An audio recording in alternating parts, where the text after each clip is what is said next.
Halo semuanya, kami dari kelompok 3 akan memberikan hasil makalah kami yang berjudul Penegakan Hukum yang Berada di Indonesia. Pasalnya, vonis bagi pelaku kasus korupsi di beberapa kasus ini jauh lebih ringan dibandingkan vonis atas kasus pencurian yang menimpa warga. Padahal keduanya sama-sama mengambil sesuatu yang bukan milik harus diapresiasi.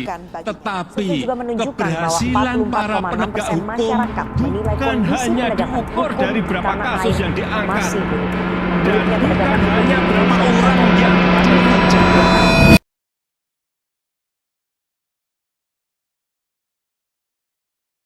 Penderitaan yang dialami bangsa Indonesia selama bertahun-tahun telah mendorong para pendiri bangsa untuk berupaya memperjuangkan dan mewujudkan negara Indonesia yang merdeka dan berdaulat, yang dijalankan berdasarkan aturan-aturan hukum.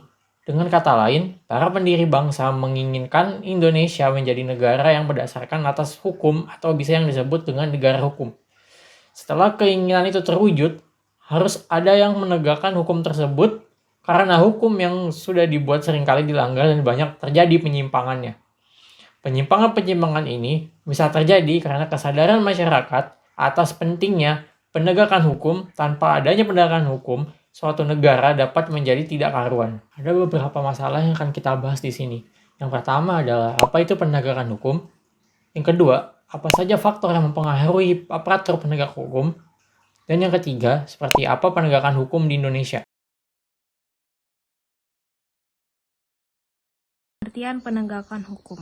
Penegakan hukum adalah proses dilakukannya upaya untuk tegaknya atau berfungsinya norma-norma hukum secara nyata sebagai pedoman perilaku dalam lalu lintas atau hubungan-hubungan hukum dalam kehidupan bermasyarakat dan bernegara.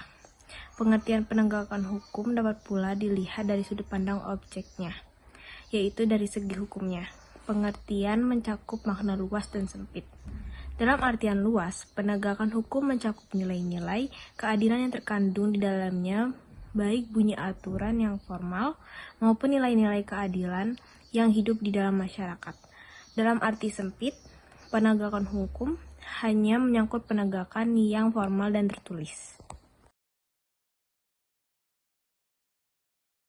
8 lembaga penegak hukum di Indonesia. Yang pertama, Kepolisian Negara Republik Indonesia.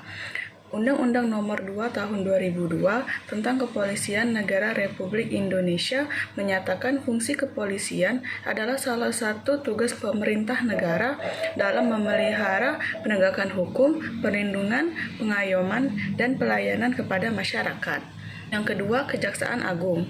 Lembaga agung berperan dalam melakukan penuntutan atas segala hal yang berkaitan dengan administrasi keadilan di negara ini. Yang ketiga, Pengadilan Tinggi Militer berperan dalam menegakkan disiplin dan hukum dalam lingkungan militer. Dan yang keempat, Komisi Pemberantasan Korupsi. Tugas pokok dari KPK yaitu yang pertama, penyelidikan dan penyidikan, kedua, penuntutan, ketiga, pencegahan korupsi, dan yang keempat, penyuluhan dan kerjasama. Yang kelima ada Mahkamah Konstitusi. MK memiliki wewenang untuk menguji dan memutuskan konstitusional peraturan perundang-undangan yang berlaku di Indonesia. 6. Mahkamah Agung. MA adalah pengadilan kasasi yang berwenang dan membina keseragaman dalam pelaksanaan hukum. 7. Komnas HAM. Komnas HAM adalah lembaga mandiri yang bertugas melakukan kajian, studi, penyuluhan, pemantauan, dan perantara seputar HAM. 8. Komisi Pengawas Persaingan Usaha atau KPPU. KPPU adalah lembaga independen yang bertanggung jawab langsung kepada Presiden untuk mengawasi persaingan usaha.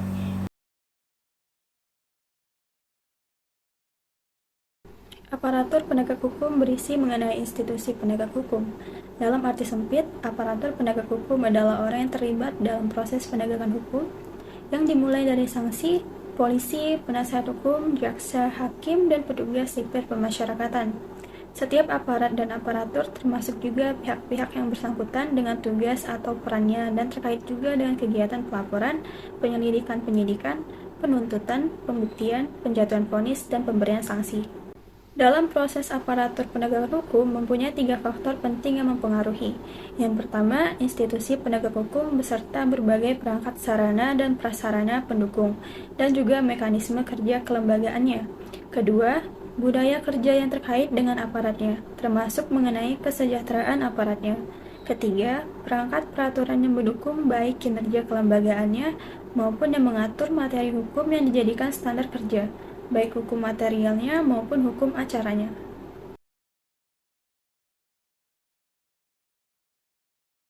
Indonesia memiliki dasar negara atau ideologi yang bernama Pancasila.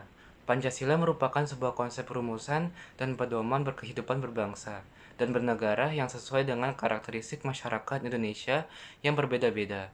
Berdasarkan definisi tersebut, maka Pancasila merupakan induk daripada segala hukum-hukum di Indonesia. Hal ini tertuang bahwa konsep Pancasila tertuang dalam UUD 1945 RI yang menjadi pedoman utama dalam pembuatan undang-undang di seluruh Indonesia. Segala hukum yang berlaku di Indonesia haruslah berasaskan Pancasila.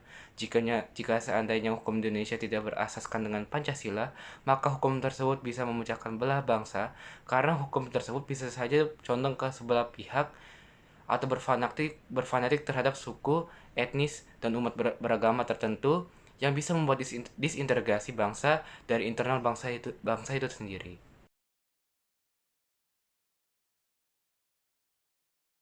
Indonesia setelah beberapa kali pergantian presiden, justru penegak hukumnya semakin terpuruk.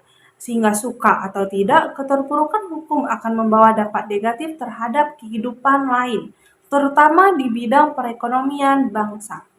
Karena hal ini merupakan jantung kehidupan suatu bangsa dalam melakukan aktivitasnya. Semaksimal apapun yang dilakukan dalam bidang ekonomi oleh pakar ekonomi kita, tetapi sepanjang bangsa ini belum mampu solusi dan jalan keluar dari keterpurukan hukumnya, hanyalah merupakan angan-angan belaka saja.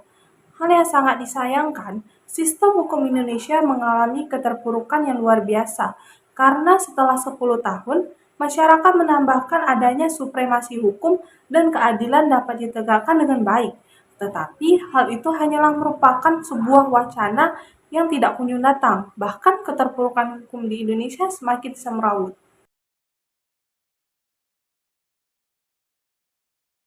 Indonesia adalah salah satu negara yang paling korup di dunia.